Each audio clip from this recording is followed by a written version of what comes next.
નમસ્કાર, જય હિન્દ, વંદે માતરમ મિત્રો. સ્વાગત છે આપ સૌનું ગુજરાત ટુડે ન્યૂઝમાં. ચાલો નજર કરીએ ગુજરાતના તમામ 34 જિલ્લાઓની નાની મોટી ખબરોએ. પરંતુ તે પહેલા તમે આ વિડિયો કયા જિલ્લો અથવા ગામ શહેર મહોલ્લેથી જોઈ રહ્યા છો અમને કોમેન્ટ કરીને જરૂર જણાવજો, જેથી અમે તમારા ગામ શહેર મહોલ્લાની ખબર તમને સૌથી પહેલા પહોંચાડી શકીએ. ખબરની શરૂઆત કરતા પહેલા એક વિનંતી છે કે તમે આ વિડિયોને લાઇક કરી દેજો, કારણ કે જ્યારે તમે વિડિયો લાઇક કરો છો ત્યારે જ યુટ્યુબ અન્ય લોકોને આ વિડિયો બતાવે છે. તેથી અમારા માટે તમારો એક લાઇક ખૂબ જ મહત્વનો છે. ગાંધીનગરમાં ટાઇફોઇડના 14 વધુ કેસ સામે આવ્યા છે. સિવિલ હોસ્પિટલમાંથી 18 દર્દીઓને રજા આપવામાં આવી છે. લગભગ 80 દર્દીઓ હાલમાં સારવાર લઈ રહ્યા છે. 3110 ક્લોરીન નમૂનાઓમાંથી 2917 પીવા યોગ્ય જણાયા છે. શહેરમાં પાઇપલાઇનમાં 48 લીકેજ મળી આવ્યા છે. તાત્કાલિક મરામત કાર્ય શરૂ કરી દેવામાં આવ્યું છે. અસરગ્રસ્ત વિસ્તારોમાં ક્લોરીનની ગોળીઓ અને ORS વિતરણ કરવામાં આવ્યા છે. અસરગ્રસ્ત વિસ્તારોમાં નાસ્તાના ટ્રકોને પણ રોકી દેવામાં આવ્યા છે. નવસારી જિલ્લાના વાંસદા તાલુકાના એક ગામમાં 17 વર્ષીય યુવતી સાથે 8 લોકોએ સામૂહિક બળાત્કાર કર્યો. શૌચ માટે ઘરેથી બહાર ગયેલી યુવતીને આ લોકોએ અપહરણ કરીને એક રૂમમાં લઈ ગયા અને બળાત્કાર કરી જાનથી મારી નાખવાની ધમકી આપી. આ ઘટનામાં પોલીસે થોડા જ કલાકોમાં તમામ 8 આરોપીઓને ધરપકડ કરી છે અને વધુ તપાસ કરી રહી છે. સુરત શહેરમાં ટ્રાફિક નિયમોના ઉલ્લંઘન જીવલેણ સાબિત થઈ રહ્યા છે. શહેરના કતારગામ વિસ્તારમાં એક દિલ દહલાવી દેતી દુર્ઘટના સામે આવી છે, જેમાં ખોટી દિશામાંથી આવી રહેલા એક અજાણ્યા બાઇક સવારની ચપેટમાં આવીને 29 વર્ષીય હીરા વેપારીનું મોત થયું છે. ફૂલપાડા રત્નમાળા રોડ પર થયેલી આ દુર્ઘટનામાં યુવક સિટી બસના ટાયરો નીચે કચડાઈ ગયો અને સ્થળ પર જ તેનું મોત થયું. સમગ્ર ઘટના સીસીટીવી કેમેરામાં કેદ થઈ ગઈ છે. હવામાન વિભાગની તાજી રિપોર્ટ મુજબ કચ્છનું નાળિયા સમગ્ર રાજ્યનું સૌથી ઠંડુ શહેર રહ્યું છે, જ્યાં લઘુત્તમ તાપમાન 4.8 ડિગ્રી સેલ્સિયસ નોંધાયું છે. નાળિયામાં નોંધાયેલ તાપમાન આ મોસમનું સૌથી ઓછું તાપમાન છે. આ ઉપરાંત સૌરાષ્ટ્રમાં પણ ઠંડીનો પ્રકોપ યથાવત છે. અમરેલી બીજા સ્થાને છે, જ્યાં લઘુત્તમ તાપમાન 8.6 ડિગ્રી સેલ્સિયસ નોંધાયું છે, જ્યારે રાજકોટમાં પણ પારો ઘટીને 9.4 ડિગ્રી સેલ્સિયસ સુધી પહોંચી ગયો છે. કાલ સાંજથી રાજકોટ જિલ્લાના જેતપુરમાં ભૂકંપના 7 ઝટકા અનુભવાયા છે. આજે સવારથી 6 ઝટકા અનુભવાયા, જેની અસર જેટલસર, પેઢાળા અને સરદારપુર સહિત ગ્રામ્ય વિસ્તારો સુધી ફેલાઈ. જો કે કોઈ જાનહાનિની ખબર ન મળતા લોકોએ રાહતનો શ્વાસ લીધો છે.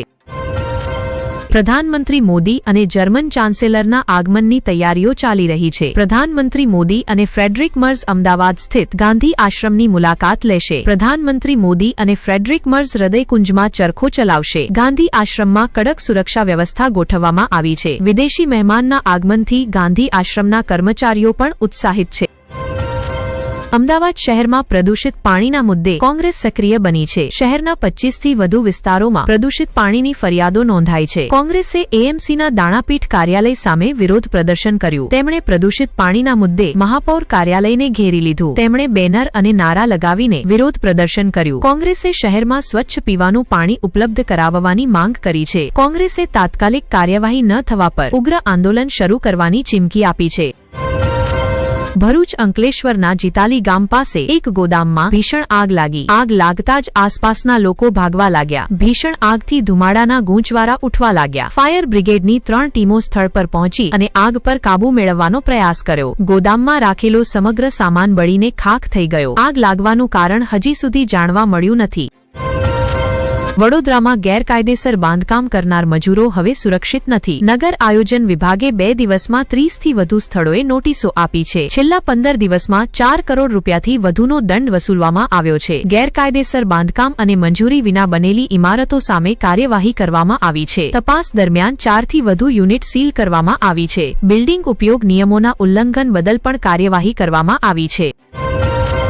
ન્યૂઝીલેન્ડના ભારત પ્રવાસ દરમિયાન શરૂ થનારી 3 મેચોની વનડે શ્રેણીનો પહેલો મેચ 11 જાન્યુઆરીએ વડોદરાના કોટંબી આંતરરાષ્ટ્રીય સ્ટેડિયમમાં રમાશે. આ મેચની તૈયારી માટે ભારતીય અને ન્યૂઝીલેન્ડ ટીમોએ આજે સ્ટેડિયમમાં નેટ પ્રેક્ટિસ કરી. બંને ટીમોએ લગભગ 3 કલાક અભ્યાસ કર્યો, જેમાં ભારતીય ખેલાડીઓએ સૌથી વધુ પસીનો વહાવ્યો. બંને ટીમો કાલે પણ અભ્યાસ કરશે. ગુજરાતના ભરૂચ જિલ્લામાં પોલીસે એક એવા આંતરરાષ્ટ્રીય આવ્રજન કૌભાંડનો પર્દાફાશ કર્યો છે, જ્યાં બ્રિટનનો વિઝા મેળવવા માટે ખોટા નિકાહનામા અને તલાકના દસ્તાવેજોનો સહારો લેવામાં આવ્યો. પોલીસ અનુસાર આ સાજિશનો હેતુ એક સ્થાનિક મહિલાને ડિપેન્ડન્ટ વિઝા પર ગેરકાયદેસર રીતે યુકે મોકલવાનો હતો. રાજકોટ વિંછિયામાં આવેલા ઓરી ગામમાં થયેલી ગોળીબારની ઘટનામાં ફરિયાદ નોંધાઈ છે. પોલીસ સ્ટેશનમાં 2 અલગ અલગ ફરિયાદો નોંધાઈ છે. જૂથો વચ્ચે થયેલી ઝપાઝપીમાં 4 થી વધુ રાઉન્ડ ફાયરિંગ થયું. બંને પક્ષના 9 લોકો સામે કેસ દાખલ કરવામાં આવ્યો છે, જેમાંથી 5 આરોપીઓને ધરપકડ કરવામાં આવી છે. પવનચક્કી વ્યવસાયને લઈને બંને પક્ષોમાં વિવાદ થયો હતો. 3 લોકોએ હવામાં ફાયરિંગ કર્યું. જૂની દુશ્મનીને કારણે ઘાતક હથિયારો વડે પણ હુમલો કર્યો. હથિયારો જપ્ત કરવાની સહિતની કાર્યવાહી શરૂ કરી દેવામાં આવી છે. વડોદરા શહેરમાં છાણી પોલીસ સ્ટેશનની ટીમે એક માહિતીના આધારે કાર્યવાહી કરી 2 આરોપીઓને ધરપકડ કર્યા છે, જે હોન્ડા શાઇન મોટરસાયકલના પેટ્રોલ ટાંકીમાં ગુપ્ત ચેમ્બર બનાવી વિદેશી દારૂની તસ્કરી કરતા હતા. તસ્કરોએ બાઇકના ટાંકી અને સીટ નીચે ચેમ્બર બનાવી 144 ક્વાર્ટર વિદેશી દારૂ છુપાવી રાખ્યો હતો. આ જોઈને પોલીસ પણ ચોંકી ઉઠી. આ કાર્યવાહી દરમિયાન 64,000 રૂપિયાથી વધુનો માલ જપ્ત કરવામાં આવ્યો છે અને છાણી પોલીસ વધુ તપાસ કરી રહી છે. દિલ્હીમાં શુક્રવાર સવારે મોસમની પહેલી હળવી વરસાદ નોંધાયો, જેના કારણે ઠંડી વધી ગઈ અને લઘુત્તમ તાપમાન 4.6 ડિગ્રી સેલ્સિયસ સુધી ઘટી ગયું, જે આ સિઝનનું સૌથી ઓછું છે. વરસાદના કારણે સવારના કામે જતા લોકોને મુશ્કેલી પડી. જોકે વરસાદથી હવાઈ પ્રદૂષણમાં ઘટાડાની આશા વ્યક્ત કરવામાં આવી છે, જે સવારના સમયે ખૂબ ખરાબ શ્રેણીમાં પહોંચી ગયું હતું, ખાસ કરીને આનંદ વિહાર અને આર.કે. પુરમ વિસ્તારમાં. અમદાવાદ શહેરમાં પાણી પુરવઠા કરનારાઓ માટે હવે પાણી શુદ્ધ કરવા તેમાં ક્લોરીન ભેળવવું ફરજિયાત કરી દેવામાં આવ્યું છે. તેમને તેમની વ્યાવસાયિક એકમોમાં ક્લોરિનેશન પ્લાન્ટ સ્થાપિત કરવા પડશે. જો ક્લોરીન વિના પાણી પુરવઠો કરવામાં આવશે તો મહાનગરપાલિકા દ્વારા કડક કાર્યવાહી કરવામાં આવશે અને આવા કેસોમાં તેમની એકમો સીલ કરવાની કાર્યવાહી પણ થશે.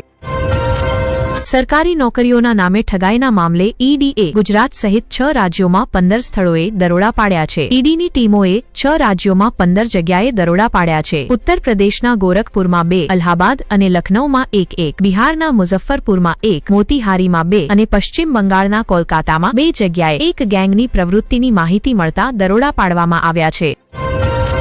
સડક અકસ્માતોમાં સમયસર મદદ ન મળવાના કારણે જીવ ગુમાવનાર અમૂલ્ય લોકોને બચાવવા માટે સુરતના એક યુવકે ઇકો ભારત નામે એક સ્ટાર્ટઅપ શરૂ કર્યો છે, જે વાહનો માટે એક ડિજિટલ સુરક્ષા કવચ સાબિત થઈ રહ્યો છે. આ સ્માર્ટ QR કોડ સિસ્ટ દ્વારા અકસ્માત સમયે ડ્રાઈવરનો બ્લડ ગ્રુપ અને ઇમરજન્સી સંપર્ક જેવી માહિતી માત્ર એક સ્કેનમાં તરત મળી જાય છે, જેના કારણે ગોલ્ડન અવર દરમિયાન તાત્કાલિક સારવાર આપવી સરળ બને છે. રાજકોટ શહેરમાં આવારા કૂતરાઓનો આતંક દિવસેને દિવસે વધતો જઈ રહ્યો છે. દાવો કરવામાં આવે છે કે મહાનગરપાલિકા કૂતરાઓના બાંજીકરણ પર કરોડો રૂપિયા ખર્ચે છે, પરંતુ હકીકત બિલકુલ જુદી છે. તાજેતરમાં આવારા કૂતરાઓએ શહેરની જૂની મહેશ્વરી સોસાયટીમાં આતંક મચાવ્યો છે, જેના કારણે સ્થાનિક રહેવાસીઓમાં ભયનો માહોલ છે. નાના બાળકો અને વૃદ્ધો માટે ઘરેથી બહાર નીકળવું પણ મુશ્કેલ બની ગયું છે.